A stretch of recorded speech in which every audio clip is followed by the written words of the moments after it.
Chapter 11 identity of Aryan culture. हम पढ़ रहे हैं आर एस शर्मा की ओल्ड एनसीईआरटी, जिसको पब्लिश किया है ऑक्सफोर्ड ने। ऑलरेडी मैं 10 चैप्टर आपके कंप्लीट करा चुकी हूँ। उसमें ये हमारा चैप्टर नंबर 11 होने वाला है, जिसमें हम बात करेंगे आर्यन कल्चर की। So hello guys, welcome to Shivi study ship.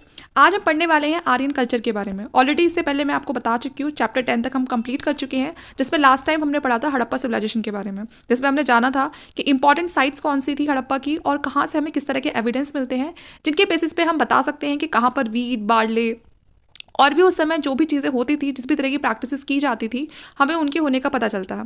तो इसमें हम बात करेंगे हड़प्पा सिविलाइजेशन के बाद जब आर्यन कल्चर आता है उसकी।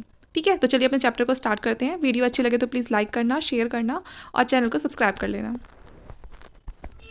सो text for traits of Aryan culture. तो देखिए, जब हम आर्यन कल्चर के बारे में जानते हैं तो चाहे वैदिक हो, चाहे ईरानियन हो, चाहे ग्रीक लिटरेरी सोर्सेज हमें जो भी मिलती हैं, उसमें हमें आर्यन जो था कल्चर था उसके बारे में बहुत सारे टर्म्स मिलती हैं। ठीक है, प्रोटो इंडियन जो यूरोपियन लैंग्वेजेस है उसमें भी हमें बहुत सारे उसमें टर्म्स मिलती है आर्यन कल्चर से रिलेटेड। और ये जितने भी जो टेक्स्ट हैं ये हमारी बहुत ज़्यादा हेल्प करते हैं अगर हमें उस समय की कुछ भी चीज़ों को या किसी भी तरह के उसका जो पहलू था उसको समझने के लिए, आर्यन कल्चर को समझने के लिए। हमें ऋग्वेद है हमारे पास, जैद अवस्था है जो एक ईरानियन टेक्स्ट है, तो हमें ये सारी चीज़ें हेल्प करती हैं जब हम आर्यन कल्चर को पढ़ने की कोशिश करते हैं, उसके बारे में पता लगाने की कोशिश करते हैं। और साथ में जो होमर्स का इलियाड था, ठीक है, ओडेसी, ये सारे वो टेक्स्ट है हमारे पास जो हमें आर्यन कल्चर के बारे में बताते हैं। किसी में बहुत ज़्यादा बताया हुआ है, किसी में बहुत कम बताया हुआ है। स्पेशलिस्ट में differ on the criteria for dating these text, लेकिन अगर आप इनकी डेटिंग देखेंगे तो देखिए सब अलग अलग हैं। तो इसीलिए जिनकी डेटिंग है वो उसमें काफ़ी सारे हमें डिफरेंसेस देखने के लिए मिलेंगे, लेकिन हम कुछ डेट ऐसी हैं जो आप उनको एक्सेप्ट कर सकते हैं क्योंकि वो कुछ हद तक काफ़ी सेम भी है। जो ऋग्वेद है उसको असाइन किया गया है 1500 BC के आसपास का। जो ऋग्वेद है उसमें जो टाइमिंग है उसका वो 1500 BC के आसपास बता रखा है, और जिसका लेटर एडिशन है वो 1000 BC तक का है। ठीक है, जो अर्लीस्ट पार्ट की बात करें अगर हम जैन अवस्था की, तो वो बताता है आर्यन कल्चर का जो टाइम था वो बताता है उसको 1400 BC के आसपास का। ठीक है, अगर होमर्स की बात करें तो उन्होंने बताया 900 से 800 BC के आसपास का टाइम। ठीक है, तो इसीलिए हम देख सकते हैं कि 1500 BC से लेकर अगर आप देखें तो 1000 BC के आसपास तक का ही ये टाइम था जिसमें हम आर्यन कल्चर के बारे में पढ़ेंगे। Though these texts belong to different areas and they suggest a period when copper and bronze were in the use. तो ये जितने भी जो टेक्स्ट हैं ये हमें डिफरेंट एरियाज़ के बारे में बताते हैं, क्योंकि ये सारे टेक्स्ट कोई हमें एक जगह के बारे या एक जगह से नहीं मिले हैं, अलग अलग एरिया से मिले हैं। तो अलग अलग जो एरियाज़ हैं उनके बारे में ये टेक्स्ट अपना बताते हैं, और साथ में ये उस पीरियड को भी सजेस्ट करते हैं जब कॉपर का भी यूज़ होता था और ब्रॉन्ज का भी यूज़ होता था। ठीक है, यहाँ तक कि जो होमर्स का जो टेक्स्ट है वो हमें ये भी बताता है आयरन के यूज़ के बारे में, कि आयरन का भी जो लास्ट काफ़ी लेटर जो पार्ट था इसका, उसमें आयरन का भी यूज़ होना स्टार्ट हो गया था। Generally the text represent agriculture and pastoralism as the principal source of livelihood. तो जनरली जितने भी टेक्स्ट है उसमें बताया गया है कि जो सबसे प्रिंसिपल सोर्स था उस समय लिवलीहुड का वो था एग्रीकल्चर करना और पेस्ट्रोलिज्म, मतलब एक तरह से वो अपने जानवर वगैरह को चरवाते थे और एग्रीकल्चर करते थे। उस समय जो लोग रहते थे वो काफ़ी ज़्यादा टेम्परेट क्लाइमेट था। वो हॉर्सेस को डोमेस्टिकेट करते थे which were use for riding and for driving carts. ठीक है, तो अपनी राइडिंग वगैरह के लिए और ड्राइविंग कार्ट्स के लिए सबसे ज़्यादा उस समय जो हॉर्सेस थे उनको डोमेस्टिकेट किया जाता था। वो स्पोक्ड व्हील का भी यूज़ करते थे। ठीक है, और उनके पास तीर वगैरह होते थे, एरोज होते थे। ठीक है, जो ये होता है ना धनुष बाण होता है उसका वो यूज़ करते थे। They lived in a male dominated society. और हमने जब हड़प्पा पढ़ा था तो हड़प्पा में क्या होता था, वहाँ पर मेल डोमिनेटेड सोसाइटी नहीं थी। ठीक है, लेकिन यहाँ पर अगर आप आर्यन कल्चर को देखेंगे तो यहाँ पर मेल डोमिनेटेड सोसाइटी थी, क्योंकि मतलब होता है ना कि जो जहाँ पर जो मेल थे उनकी ज़्यादा चलती थी। यहाँ पर भी जो ये लोग थे ये डेड बॉडीज़ को बरीड करते थे, उनको दफनाते थे, लेकिन कुछ जगह आपको जो क्रिमेशन है, मतलब जैसे जो जलाया जाता है बॉडी को, दाग लगाया जाता है, तो उस तरह से भी यहाँ पर आपको काफ़ी सारी जो प्रैक्टिसेस है वो देखने के लिए मिलेंगी। तो दोनों चीज़ें आपको देखने के लिए मिलेंगी। The cult of fire and Soma prevailed among the speakers of the Indo European languages in Iran and the Indian सब कॉन्टिनेंट। जब आप ईरान में देखेंगे जो वहाँ का जो टेक्स्ट अगर आप वहाँ में देखेंगे और या इंडियन सब कॉन्टिनेंट में देखेंगे तो आपको बहुत सारे लोग ऐसे मिलेंगे जो आपको सोमा के बारे में बताते हैं। ये एक तरह की ड्रिंक थी, ठीक है, जिसको माना जाता है किसी रिचुअल वगैरह पे वो लोग पीते थे। और कल्ट ऑफ फायर जो बड़े बड़े जो हवन कुंड होते हैं ना वो, ठीक है ना, तो इन दोनों के बारे में आपको पता चलेगा। अब ये नहीं पता कि वो जो हवन के कुंड थे वो किस लिए इस्तेमाल करते थे, कि सही में जो पूजा पाठ के लिए इस्तेमाल करते थे या किसी और चीज़ के लिए। Animal sacrifices including horse sacrifice seem to have practised by all Indian European communities. जो एनिमल जो बलि चढ़ाई जाती है जानवरों की वो सब होती थी उस समय, इंक्लूडिंग जो हॉर्स सेक्रीफाइसेस हैं वो भी होते थे। ठीक है, इंडो यूरोपियन कम्युनिटीज़ में। Cultural content of the text date रफली to the late Neolithic and the early Bronze Age. तो ये टाइमिंग बता रखी है इन दोनों के बीच की, ठीक है। The content seem to cover Eastern Europe, Central Asia which are geographically link to India, and Pakistan, Afghanistan, Iran, Iraq, Anatolia, Greece, ठीक है। तो ये सारे ही एरिया उस समय पूरा वो कनेक्टेड है, जिसमें आप कह सकते हो कि यहाँ पर आपको बहुत सारे जो ट्रेड्स हैं वो सेम देखने के लिए मिलते हैं आर्यन कल्चर के। Since Asian time various communities in a major portion of this vast territory spoke Indo European languages. इसलिए कहते हैं कि यहाँ पर शायद एक ही तरह की जो कम्युनिटी थी जो धीरे धीरे स्प्रेड होती जा रही थी बाकी जगह पे भी, सेंट्रल एशिया से, क्योंकि ऐसा कहा जाता है कि जो आर्यंस है वो सेंट्रल एशिया से आए थे, और हम ऐसा कह सकते हैं कि जब उन्होंने सेंट्रल एशिया से आना शुरू करा तो उनका स्प्रेड हो रहा था धीरे धीरे। तो इसीलिए जब आप सेंट्रल एशिया से ये आसपास के जितने भी जो एरियाज हैं वहाँ पर देखेंगे तो लोगों में बहुत सारी सिमिलैरिटीज़ मिलती हैं, ठीक है। पेस्ट्रोल, symmetry and the other sites, तो ये कुछ देखिए सेंट्रल एशिया की कुछ इंपॉर्टेंट साइट्स बता रखी हैं, तो ये आप पूरा मैप देख सकते हो इसमें, ठीक है, कि कहाँ कहाँ के जो पेस्ट्रोल सिमेट्रीज हैं, जो सेटल जो साइट्स हैं वो कौन सी हैं, ठीक है। तो यहाँ पर ये भगवानपुरा, यहाँ पर एक सेटल्ड साइट थी, ठीक है। ये पेस्ट्रोलेट साइट्स है जो यहाँ पर ये आपकी ये स्टार बन रहे हैं, ठीक है। तो ये आप एक बार मैप ज़रूर देखना, मैप हमें बहुत हेल्प करता है समझने के लिए चीज़ों को। ये मॉडर्न सिटीज़ है, ठीक है, जो आसपास ये काबुल वगैरह हो गया, ठीक है, दुशांबे हो गया। आगे देखते हैं, ये अर्ली इंडो आर्यन साइट्स हैं, ये सारी की सारी अर्ली इंडो आर्यन साइट्स हैं, ठीक है। ये एशियन साइट्स हैं, जो सर्कल है आपकी, ये झांझर हो गया, झुकर हो गया, और ये मॉडर्न टाउन है, इसमें आपका दिल्ली, मुल्तान, लाहौर, ठीक है, ये भी मॉडर्न वाले हैं, इस्लामाबाद, पेशावर, और बाकी ये क्या है जो एशियन थे, जो पुराने ज़माने में थे बहुत।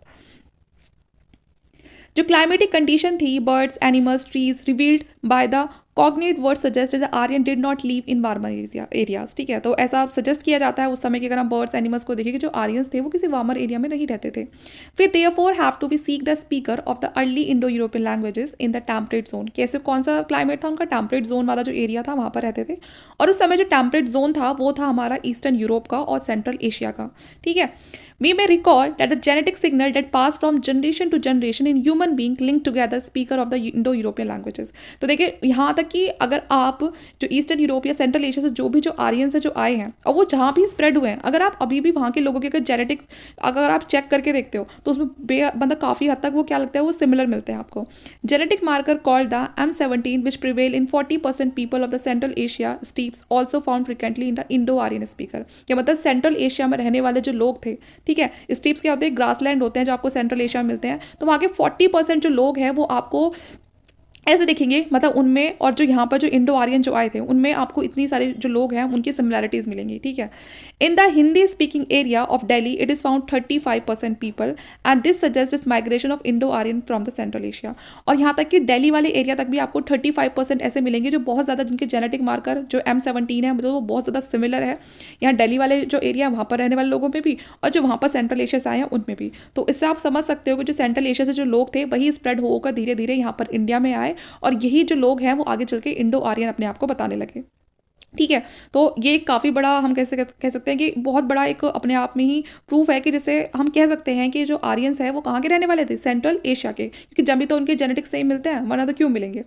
तो इसीलिए वहाँ पर हम समझ सकते हैं कि उस समय माइग्रेशन हुआ था इंडो आर्यंस का। कहाँ से हुआ था वो माइग्रेशन, वो सेंट्रल एशिया से हुआ था। The horse, it's domestication and diffusion. हम जब भी आर्यन कल्चर को पढ़ेंगे सबसे ज़्यादा जिस एनिमल का जिक्र होता है और जो सबसे ज़्यादा जो इंपॉर्टेंट एनिमल हो जाता है वो हो जाता है हॉर्स, क्योंकि हॉर्स के बेसिस पे वो ज़्यादा से ज़्यादा जो जगह थी वो उसको कंक्वायर कर पाते थे। Play a very crucial role in the life of the Indo European. तो जो ये घोड़ा था, जो हॉर्स था, कहते हैं बहुत ही क्रूशियल रोल था इसका जो इंडो यूरोपियंस थे उनकी लाइफ में। इसको वो क्या बोलते थे, अश्व बोलते थे। घोड़े को उस समय अश्व बोलते थे। ऋग्वेद में हमें पता भी चलता है, जो ऋग्वेद है उसमें घोड़े को क्या कहा गया, अश्व कहा गया है, ठीक है। और ये क्या है, एक संस्कृत वर्ड है। Avestan, Greek and Latin and other Indo European languages में भी इसको अश्व ही कहा गया है। In the Asian text particularly Vedic and Avestan many personal name are horse centered and for the early Vedic period we have over 50 horses name and 30 chariots name. जब आप ये जितने भी टेक्स्ट पढ़ोगे तो वहाँ पर आपको जो हॉर्सेस नेम है वो कम से कम 50 से ज़्यादा बार आपको सुनने के लिए मिलेगा, और 30 जो चैरियट्स जो रथ होते हैं, ठीक है ना, उनको का भी नाम मिलेगा। सिमिलरली द अश्पा और the horse form part of the name of the several Iranian chief in the अवस्था। यहाँ तक कि जो उस समय जो घोड़े थे वो इतने इंपॉर्टेंट हुआ करते थे कि उनके नाम पे क्या रखे जाते थे, वो लोग अपने नाम रखते थे, क्योंकि एक जो घोड़ा होता है वो क्या होता है, वो बहुत ज़्यादा अपनी एक्टिवनेस के लिए जाना जाता है, क्योंकि बहुत एक्टिव होता है। तो वो जो चीफ वगैरह जो नाम होते थे ना वो भी घोड़े के ऊपर ही होते थे। Some Iranian tribe mention by the Herodotus और also named after the horse. ठीक है, तो बहुत सारे जो इरानियन ट्राइब्स आपको मिलेंगी वो किसके नाम के ऊपर रखी हुई हैं, वो हॉर्स के नाम के ऊपर रखी गई हैं। In its various form the term अश्व अकर 215 टाइम्स इन द ऋग्वेद। अगर आप ऋग्वेद को पढ़ेंगे तो उसमें जो अश्व है वो आपको 215 बार लिखा हुआ दिखाई देगा। And no other animal is mention so frequently, और बाकी दूसरा कोई एनिमल आपको इतने बार उसका जो नाम है वो नहीं दिखाई देगा लिखा हुआ। जो काव है, ठीक है ना, जिसको गौ माता बोलते थे उस समय, उनका जो नाम है वो भी 176 टाइम्स है। ठीक है, और जो बुल है जिसको वृषभ बोलते थे उनका जो जिक्र है वो है 170 time. Both these terms taken together suggest the importance of cattle rearing. तो देखिए आपको इनके नाम से जिसका ज़्यादा जिक्र होगा पता चलेगा कि वो ज़्यादा इंपॉर्टेंट रहा होगा। तो यहाँ से पता चलता है कि जो कैटल रियरिंग थी वो कितनी इंपॉर्टेंट थी उस टाइम पे। However the cattle rear were dominated by the horse based aristocracy. लेकिन ये बात सच थी कि जो कैटल रियर्स थे, जो ज़्यादा जो डोमिनेशन था वो किसका था, जिनके पास हॉर्स ज़्यादा होते थे। जिनके पास हॉर्स है उनकी एरिस्टोक्रेसी उस समय चलती थी। The tiger rhinoceros characteristic of the tropical and the moderately temperate climate of India are absent in the cold condition of the central Asia. They do not occur in the Rigveda and similarly to other tropical moderately temperate zone animal such as lion, deer, buffalo, elephant have few references in this text. तो देखिए जो ये जो मैंने अभी जितने भी जो एनिमल्स का जितना भी नाम लिया, इनका ऋग्वेद में थोड़ा कम नाम है। ठीक है, अगर हम कंपेयर करते हैं तो हॉर्स के साथ, काओ के साथ, तो वहाँ पर इनका थोड़ा डियर, बफेलो, जो एलिफेंट है, इनका थोड़ा कम नाम है। तो this difference can be attributed to the Central Asian influence on the Rigveda. तो उससे पता चलता है कि जो सेंट्रल एशियन जो इन्फ्लुएंस था वो ऋग्वेद पे ज़्यादा था, क्योंकि वो लोग वहाँ से आए थे और उनके लिए ये जो एनिमल्स थे ये थोड़े नए थे, लेकिन जो हॉर्स वगैरह हैं वो उनके लिए पुराने मतलब पहचानी हुई चीज़ थी। तो इसीलिए जो इंसान जिस चीज़ के बारे में ज़्यादा जानता है तो उस चीज़ के बारे में वो लिखेगा भी ज़्यादा।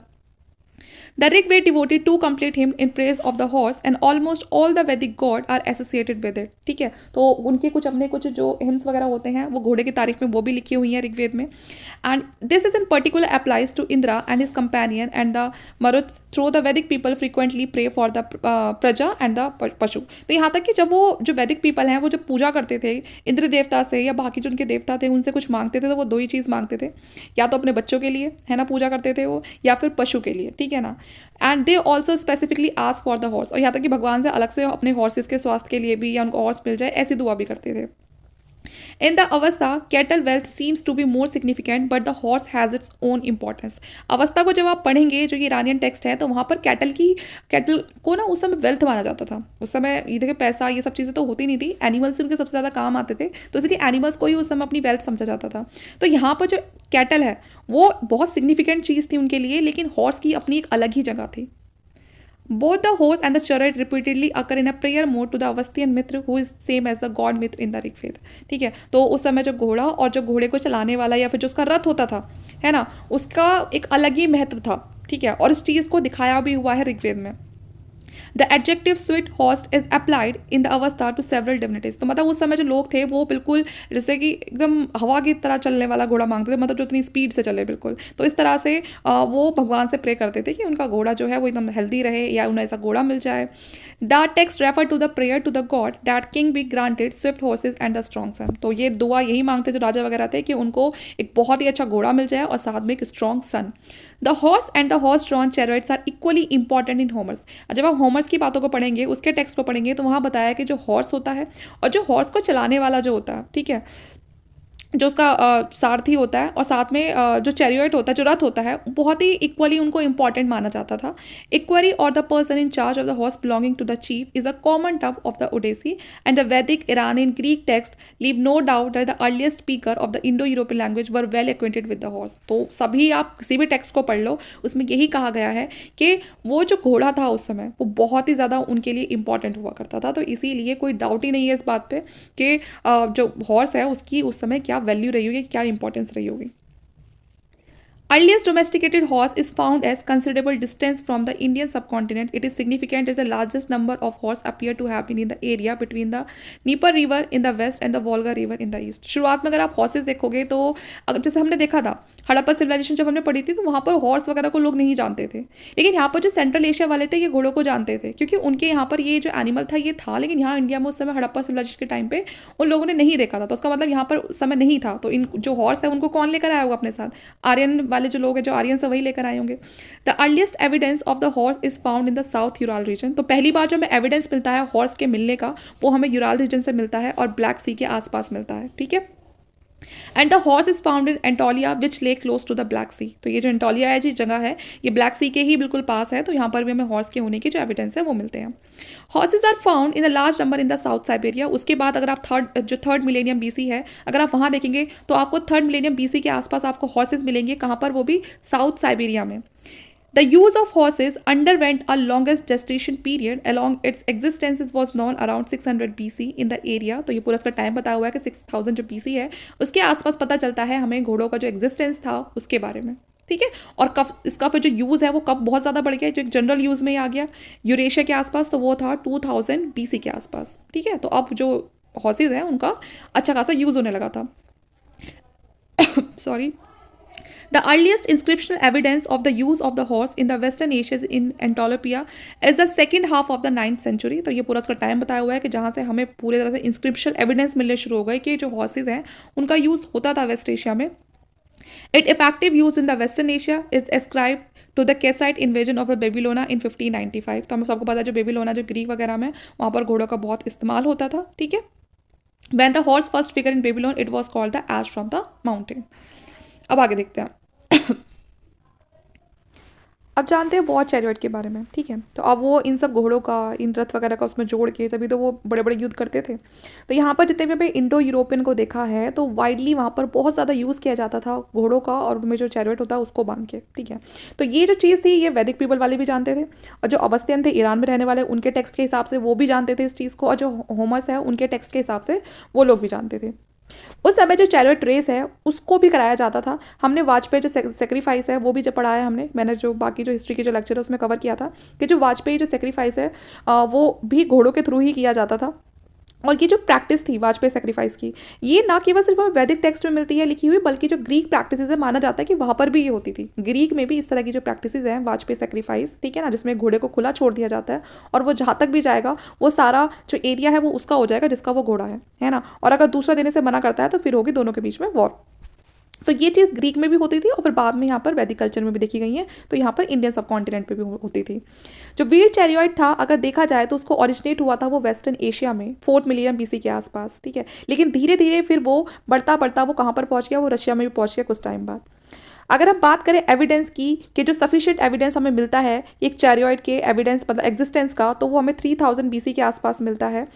और कहाँ मिलता है? ये साउथ रशिया में मिलता है। ठीक है, विद 2 और 3 wheels of the third millennium BC have been found. तो ये हमें रशिया में कब मिलता है? ये 3000 BC के आसपास मिलता है, जिससे हमें पता चलता है कि हाँ अब उस समय वहाँ पर भी जो चैरियट वगैरह है उनका यूज़ होना शुरू हो गया था। The existence of horse drawn chariot is also indicated by the name of the Mitanni river. तो ये मिथानी रिवर रूलर हैं जिनका जो नाम है वो दशरथा नाम था इनका। ठीक है, इनको इनके घोड़ों की वजह से और इनके चैरियट की वजह से इनको एक नाम मिला था दशरथा। ठीक है, क्योंकि उसमें इनके 10 घोड़े जुड़े हुए थे। They are having the running chariot and facing the chariot and having the big horses. तो इनके पास चैरियट्स थे, ठीक है, बड़े बड़े घोड़े थे, और इसी की वजह से इनको एक टाइटल एक नाम मिला था दशरथा। ठीक है, ये इन्हीं का नाम था, जिसमें जो 10 जो चैरियट्स थे वो जुड़े हुए थे। Wooden wheel were non outside India. ठीक है, तो and but until 2000 BC they were generally solidly built. तो यहाँ जो शुरुआत में जो वुडन व्हील था तो ये इंडिया के बाहर पहले से जाना जाता था। ठीक है, clay wheel are reported in the Harappa context. लेकिन अगर आप हड़प्पा की बात करोगे तो जो हड़प्पा वाले थे वो क्ले व्हील को ज़रूर जानते थे, लेकिन वुडन व्हील वाला भी वहाँ पर कोई बात नहीं आई थी। ठीक है, अब बात करते हैं स्पॉक्ड व्हील की। Spoked wheel appear in Hissar in Iran. ठीक है, तो जो स्पॉक्ड व्हील है ये आपको हिसार में मिलेगा ईरान में, and in the north Caucasus around 2300 BC. A 6-spoked wheel chariot depicted on the cylindrical seal is attributed to the Hisar. तो जब जो हिसार जो जगह है ईरान की वहाँ से एक सील मिलती है, एक सिलेंड्रिकल सील मिलती है, तो उस सील पे ही हमें ये एक व्हील चैरियट मिलता है, और ये 6 स्पोक्ड व्हील चैरियट होता है। ठीक है ना, ये 6 व्हील चैरियट होता है, और इसमें हमें पता चलता है पहली बार कि हाँ उस समय जो हिसार जो ईरान है वहाँ पर भी जो 6 स्पोक्ड व्हील है उसको यूज़ किया जाता था। और ये हमें जो ये पूरा का पूरा जो ये व्हील है ये बना हुआ मिलता है हमें एक सील के ऊपर, एक सिलेंड्रिकल सील होती है उसके ऊपर हमें बना हुआ मिलता है। It is said that in the 9th century BC, the Hittites used light wheel chariot to conquer Anatolia. तो हमें पता चलता है कि 19 जो सेंचुरी थी उसके आसपास जो ये रूलर था ये उस समय एक लाइट व्हील चैरियट यूज़ करता है। एंड जो एनाटोलिया जो मैंने बताया था ये ब्लैक सी के बिल्कुल आसपास का एरिया था, तो वहाँ पर उस एरिया को कॉन्क्वायर करने के लिए एक लाइट व्हील चैरियट का यूज़ किया जाता है। जो वॉर चैरियट थे with spoke wheel appear in the Sintashta region in the south Ural area. तो यहाँ पर ये जो आपका यूराल का जो एरिया यहाँ पर भी आपको मिलेंगे, कजाकिस्तान में भी मिलेंगे। By 1500 BC spoke wheel are in existent at several places in the Europe and the western Asia. और 1500 BC तक आते आते ये जो स्पोक्ड व्हील थे अब आपको ईस्टर्न यूरोप में, वेस्टर्न एशिया में और इसके अलावा और भी जो जगह थी वहाँ पर आपको मिलने शुरू हो जाएंगे। Spoked wheel is neither identify as Harappa not Mohenjodaro where all the toy cart found so far show solid wheel. ठीक है, तो अभी जो हमें हड़प्पा से जो मोहनजोदड़ो से हमें व्हील तो मिलते हैं, लेकिन वो व्हील ना ऐसे स्पोक्ड व्हील नहीं होते हैं। वहाँ पर हमें जो टॉय कार्ड मिलते भी हैं तो वो सॉलिड व्हील होते हैं, एकदम स्पोक्ड व्हील नहीं होते हैं, सॉलिड होते हैं पूरे के पूरे। ठीक है, एक पूरा ऐसा कंप्लीट व्हील होता है बस। Banavli in Hisar district in Haryana is associated with the use of spoked wheel in the Harappa period, but these seem to be post Harappa civilization, post Harappa phase। ठीक है, हमें एक मिलता भी है जो बनावली जो है हिसार, ठीक है, वहाँ पर हरियाणा में है जो, ठीक है, तो वहाँ पर हमें एक स्पोक्ड व्हील का जो यूज़ है उसका एक एविडेंस मिलता भी है, लेकिन वो एविडेंस बहुत लेट वाला होता है। जो हड़प्पा फेस का सबसे लास्ट वाला जो फेस टाइम होता है बिल्कुल, वहाँ पर हमें कुछ जो स्पोक्ड व्हील है उसके होने के कुछ एविडेंस मिलते हैं। The remains of horses of the second millennium BC have been found in south Central Asia, Iran, Afghanistan, and by 1500 BC the horse and the chariot are represented Kirghiz, Altai zone, Mongolia, Pamir mountain ranges and all of the in south Tajikistan. तो शुरुआत में जो आप horses के remain देखेंगे तो वो आपको सेंट्रल एशिया तक ही मिलेंगे, लेकिन बाद में धीरे धीरे, मैंने कहा ना कि वो धीरे धीरे वो जो लोग थे वो अपने आप को स्प्रेड करते जा रहे थे। अब जब वो अपने आप को स्प्रेड करेंगे तो जो उनकी ज़रूरत की चीज़ें हैं वो उनको भी अपने साथ लेके जाएंगे, और उन समय उनके लिए जो सबसे इंपॉर्टेंट था वो हॉर्स था। तो इसलिए आपको धीरे धीरे बाद वाले टाइम में आपको ये सभी एरियाज़ में आपको जो हॉर्सेज हैं वो दिखने शुरू हो जाएंगे। पता चलेगा कि हाँ वहाँ पर भी अब जो हॉर्सेज हैं उनको यूज़ किया जाता है और उस चीज़ के हमें बहुत सारे एविडेंस मिलते हैं। ठीक है, तो अभी आपको याद रखना है कि जो हड़प्पा है उसमें किस तरह का व्हील था, उसमें एक सॉलिड व्हील था, लेकिन अगर हम सेंट्रल एशिया में देखते हैं तो वहाँ पर हमें स्पोक्ड व्हील मिलेगा। अब हॉर्सेस रिमेन देखते हैं सब कॉन्टिनेंट में। Horses remain in the sub continent. अब देखते हैं हम कि कहाँ कहाँ से हमें हॉर्सेस के रिमेन्स मिलते हैं। तो इंडिया सब कॉन्टिनेंट है जो हमारी, वहाँ से भी हमें कुछ ऐसा माना जाता है कुछ फ्यू हॉर्सेस रिमेन मिलते हैं, लेकिन पूरी तरह से वो डाउटफुल है कि वो सही में हॉर्स के हैं या नहीं है। जो रिचार्ड है उन्होंने अपनी स्टडी करी है और जिसमें कुछ भी हमें क्लियरली पता नहीं चला है। ठीक है, N S view Pirak complex located near the Bolan pass in the Kachi plain of the Balochistan. तो ये जो मैंने जगह बोली है बोलन पास, ठीक है, जो आपकी बलूचिस्तान में है, तो यहाँ पर पहली बार हमें ट्रू हॉर्सेस होने के जो अर्लीस्ट एविडेंस है वो मिलते हैं साउथ एशिया में, और ये मिलते हैं हमें 1700 BC में। ठीक है, ये बिल्कुल एकदम अच्छे से पूरी तरह से श्योरिटी के साथ, कोई डाउटफुल नहीं है यहाँ पर कुछ भी।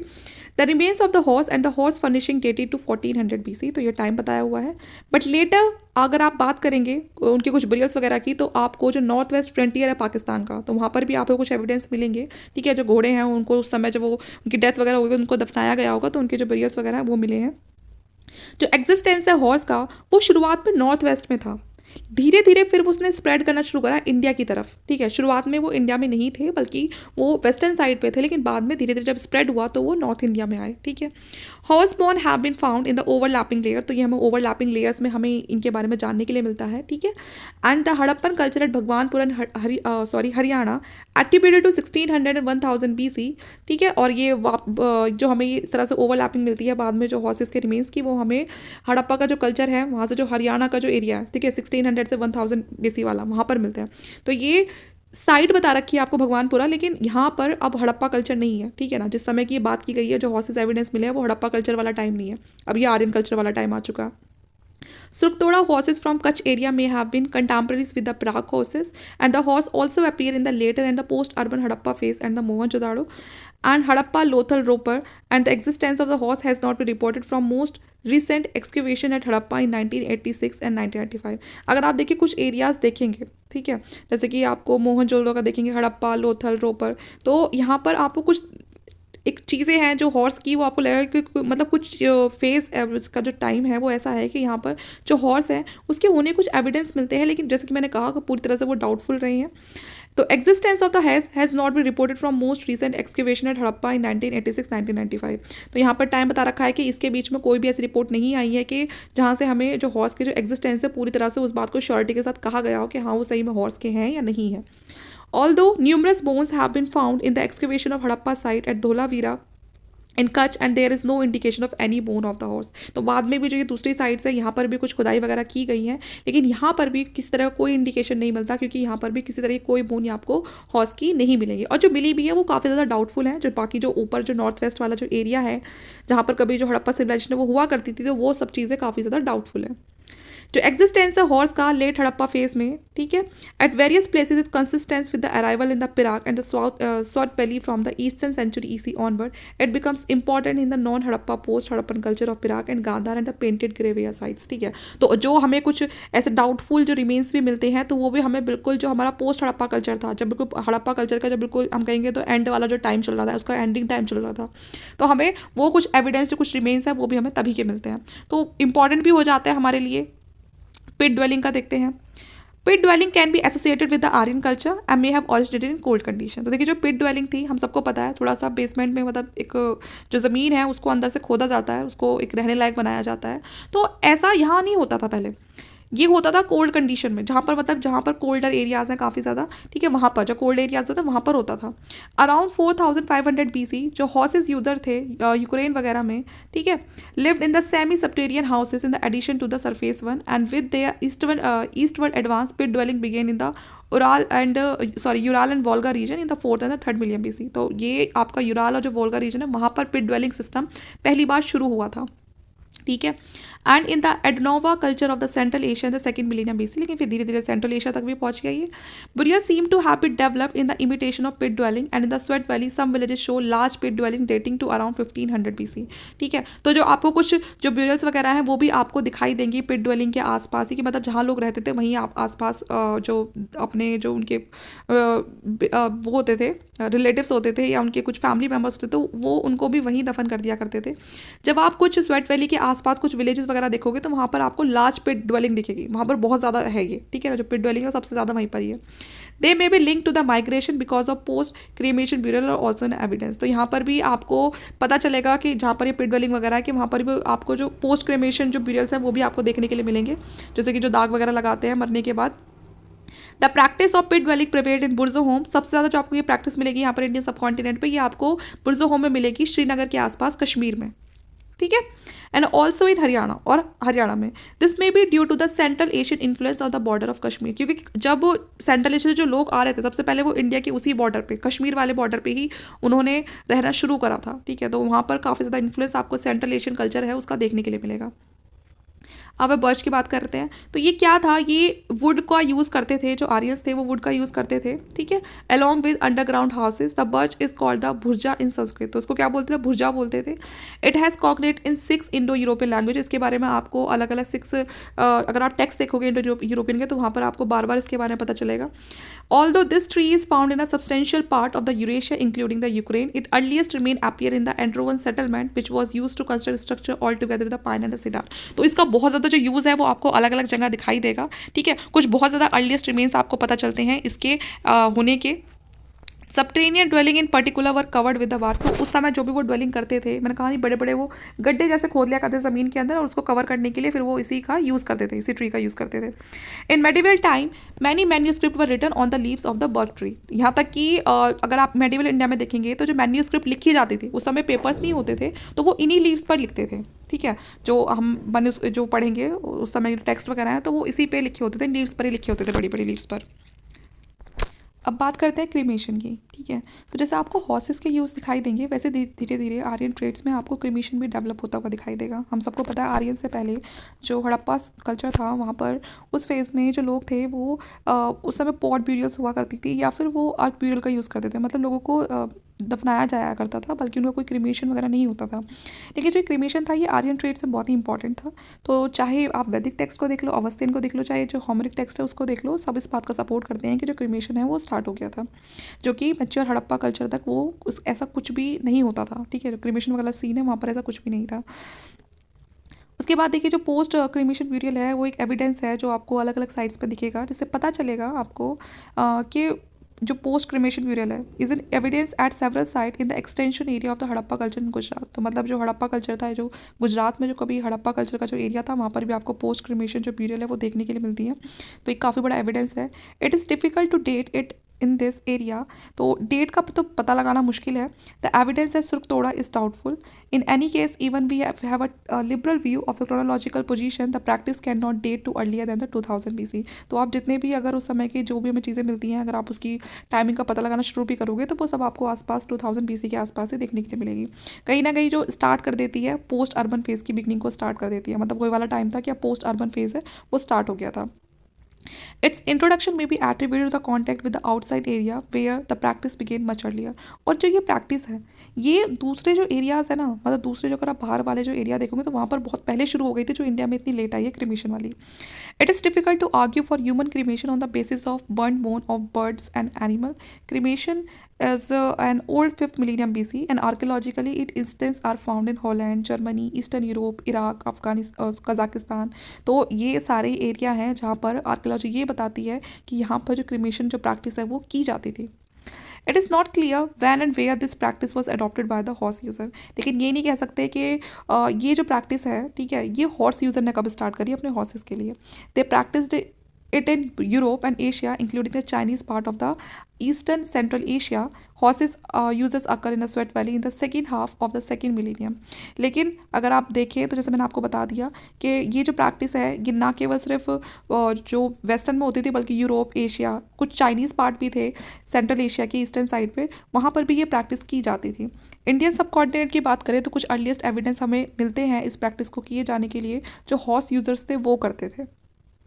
At a distance of 500 kilometre from the south area it appear in Tajikistan. तो वहाँ पर आपको तजाकिस्तान में भी इस तरह की प्रैक्टिस मिलेगी। Wheeler rules over the prevalence of the cremation at both Harappa and Mohenjodaro. तो some late Harappans may have followed the practice under the influence of outside contact. जब आप लास्ट वाला टाइम देखोगे लेट हड़प्पा का तो वहाँ आपको वैसे तो वो लोग दफनाया करते थे अगर किसी की डेथ हो जाती थी तो। लेकिन जब आप बिल्कुल बाद वाला टाइम देखोगे ना हड़प्पा का, तो आप देखोगे तो वहाँ पर आपको कुछ बहुत ही कम लेकिन कुछ क्रिमेशन आपको देखने के लिए मिलेंगे कि कुछ जो लोग थे वो इस प्रैक्टिस को मानते थे। हो सकता है कि वो शायद जो बाहर जो आउटसाइड जो इन्फ्लुएंस है वो उसके कांटेक्ट में आ रहे थे, तो वो चीज़ों को धीरे धीरे सीख रहे थे कि हाँ ऐसे भी किया जा सकता है। तो बहुत ज़्यादा लार्ज नंबर में देखने के लिए नहीं मिलेगी ये चीज़, लेकिन हाँ कुछ हद तक जो लेट हड़प्पन जो फेस था वहाँ पर आपको प्रैक्टिस मिलेंगी यही वाली, ठीक है।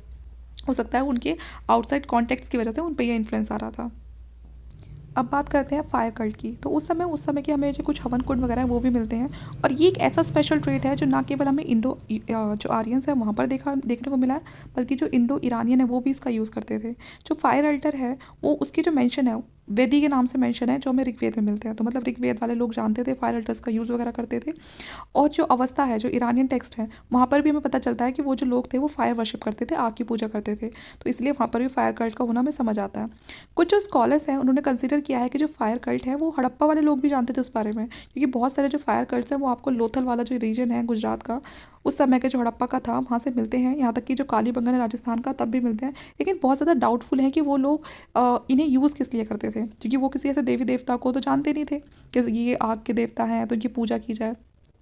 तो वहाँ से हमें मिले ज़रूर, लेकिन पूरी तरह से डाउट पे है ये चीज़ कि वो उसको क्यों यूज़ करते थे। क्योंकि हड़प्पा से ना तो हमें किसी तरह की इस तरह से फायर ऑल्टर्स की कोई वैसे पता चलता है कि वो किसी ऐसे देवता को मानते थे, ना हमें उस समय की कोई ऐसा ओल्ड एज ट्रेडिशनल कोई प्रैक्टिस के बारे में पता चलता है उन फायर ऑल्टर से रिलेटेड। तो यहाँ पर जो हम सबको पता है कि जो फायर है वो बहुत इंपॉर्टेंट थी ह्यूमन एग्जिस्टेंस के लिए। तो ठीक है, तो धीरे धीरे जो इंडस वैली के आसपास आपको देखने को मिलेगा आगे आगे आर्यन कल्चर में कि वो उन लोगों ने इसकी पूजा स्टार्ट कर दी थी। लेकिन ये चीज़ कहना बहुत ज़्यादा डाउटफुल है कि कब इसको वैदिक ऑल्टर मतलब कब इसको पूजा के लिए इस्तेमाल करना शुरू किया गया। क्योंकि हड़प्पा में हमें फायर ऑल्टर्स ज़रूर मिलते हैं, लेकिन किसी भी तरह की जो ट्रेडिशनल जो प्रैक्टिसेस वगैरह हैं उनके होने के एविडेंस नहीं मिलते हैं related to this fire altars, ठीक है। तो ये था।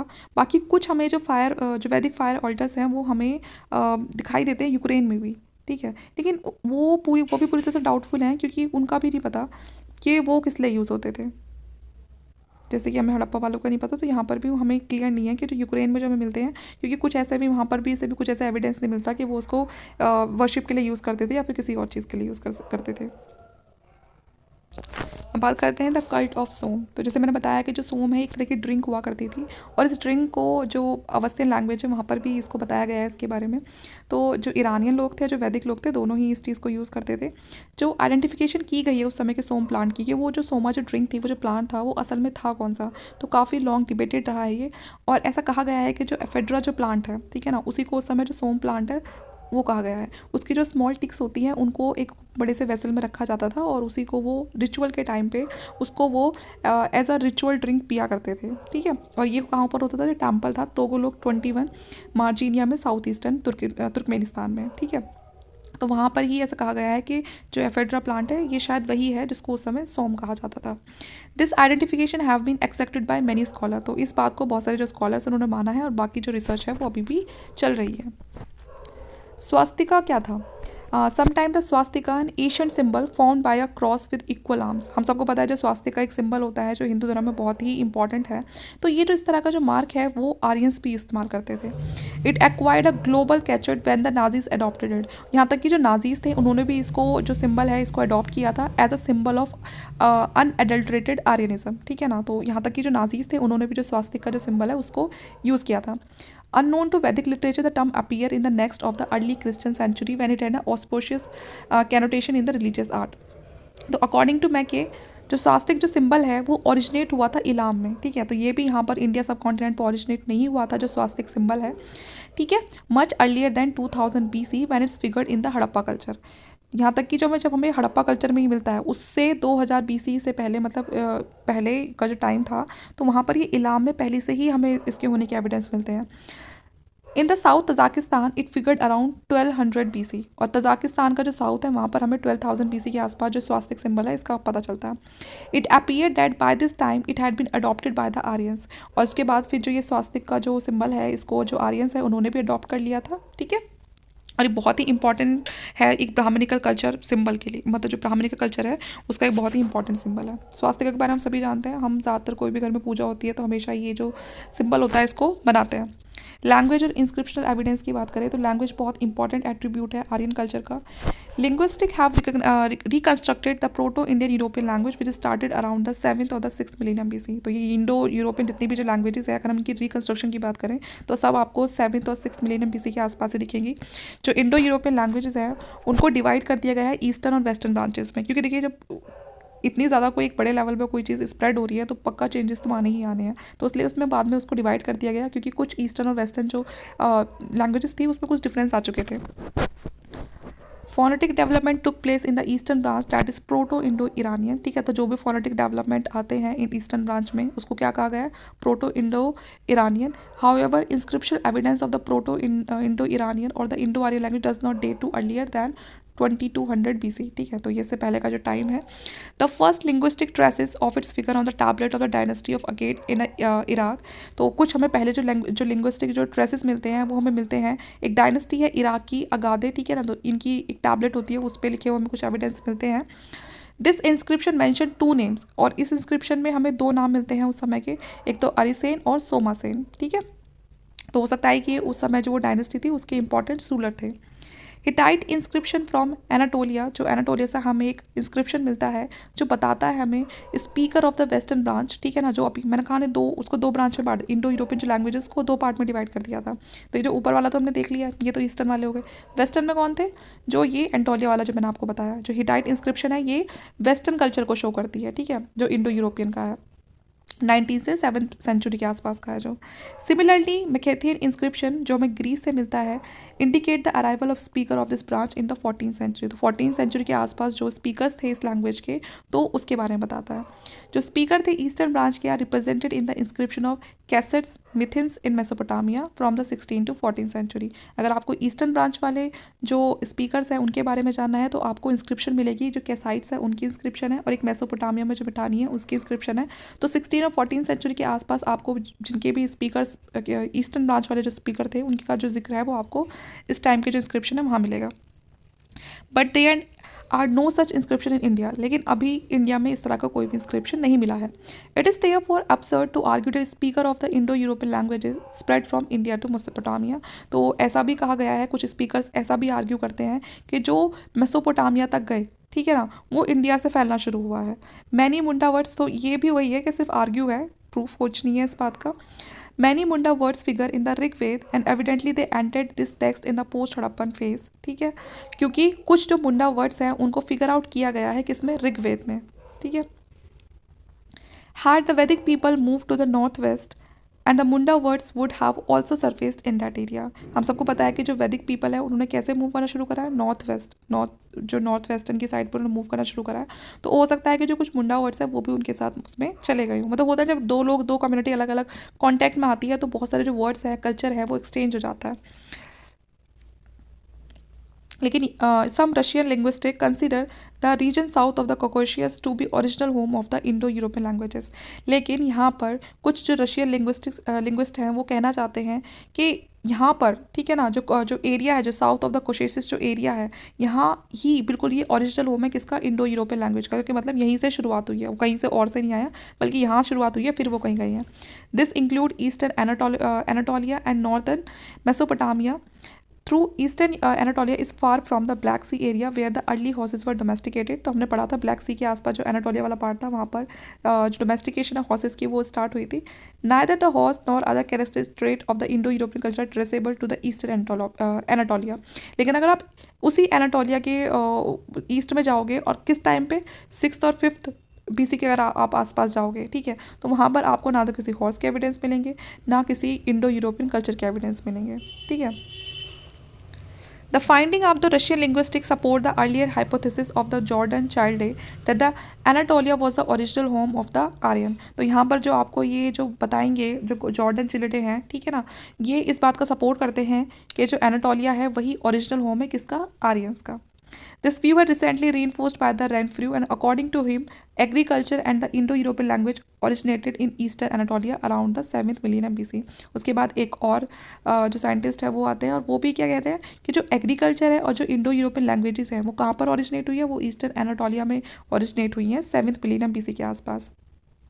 He argued that the expansion of agriculture from Anatolia lead to the spread of Indo-European languages। और वही कहते हैं कि धीरे धीरे यहाँ से जो एग्रीकल्चर है उसका एक्सपेंशन होना शुरू हुआ, इस बात पर भी आर्ग्यू करते हैं, और धीरे धीरे फिर वो फैलती हैं, स्प्रेड होती है इंडो यूरोपियन जो अलग अलग डायरेक्शन में वो लोग फिर फैल जाते हैं।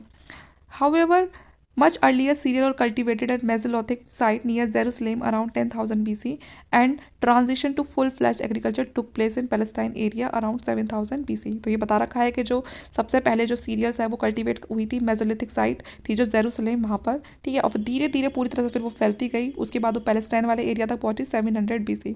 तो ये अलग अलग स्कॉलर्स की अलग अलग बातें हैं कहने वाली। However agriculture was not confined to Palestine and Anatolia. और उसके बाद जो एग्रीकल्चर था वो कोई ऐसा नहीं था कि वो पैलेस्टाइन या एनोटेलिया तक ही रुक गया था, बल्कि वो आगे भी स्प्रेड होता गया और धीरे धीरे इसको प्रैक्टिस किया गया इराक में, ईरान में, फिर बलूचिस्तान में। इन any case agriculture was not important in the life of the earliest speaker of the Indo European languages, ठीक है। और जो एग्रीकल्चर था वो शुरुआत में जो इंडो यूरोपियन लैंग्वेजेस के जो स्पीकर थे उनके लिए बहुत इंपॉर्टेंट नहीं था। This is shown by the lack of the common agriculture terms used by the eastern and the western group of Indo European language speaker from the outside. Also, if the Aryan language originated in Anatolia, why did it completely disappear from its place of origin? ठीक है, अब देखिए इसके ऊपर भी फिर वही बात कही गई है कि अगर जो आर्यन लैंग्वेज है अगर वो सही में एनाटोलिया से स्टार्ट हुई है, ठीक है ना, यही तो कहा है अभी ऊपर जो जितने भी हमने स्पीकर्स के बारे में पढ़ा है ना, जो लिंग्विस्ट थे उनके बारे में पढ़ा, वो यही कह रहे हैं कि जो एनाटोलिया है वहाँ से उस लैंग्वेज का स्टार्ट हुआ है, तो फिर वहाँ पर वो पूरी तरह से डिसअपियर कैसे हो गई, ठीक है। तो ये भी एक क्वेश्चन अराइज होता है वहाँ से। अब देखते हैं डिस्पर्जल ऑफ इंडो आर्यंस, ठीक है। अब जो इंडो आर्यंस थे ये धीरे धीरे इनका डिस्पर्जन कैसे हुआ, कैसे ये एक एरिया दूसरे एरिया तक पहुँचे, हम सबको पता है। अगर हमें पता लगाना है तो हमें जेनेटिक्स जो सिग्नल है वो सबसे ज़्यादा इंपॉर्टेंट है यहाँ पर। तो यहाँ पर जो जेनेटिक सिग्नल्स है वही हमें बताते हैं कि यहाँ पर क्या हुआ है, यहाँ पर माइग्रेशन हुआ है इंडो आर्यन का, और वो कहाँ से हुआ है, वो सेंट्रल एशिया से इंडिया तक हुआ है। देखिए जितनी भी बातें मैंने आपको पढ़ाई, जो बातें श्योर थी वो मैंने बता दी, और जहाँ पर किसी लिंग्विस्ट ने कहा है, जहाँ पर सबकी अलग अलग राय है, तो वहाँ पर उस चीज़ को हमें बिल्कुल वैसे ही नहीं मान लेना, क्योंकि रिसर्च का कुछ नहीं पता कब किस चीज़ को पलट के रख दे।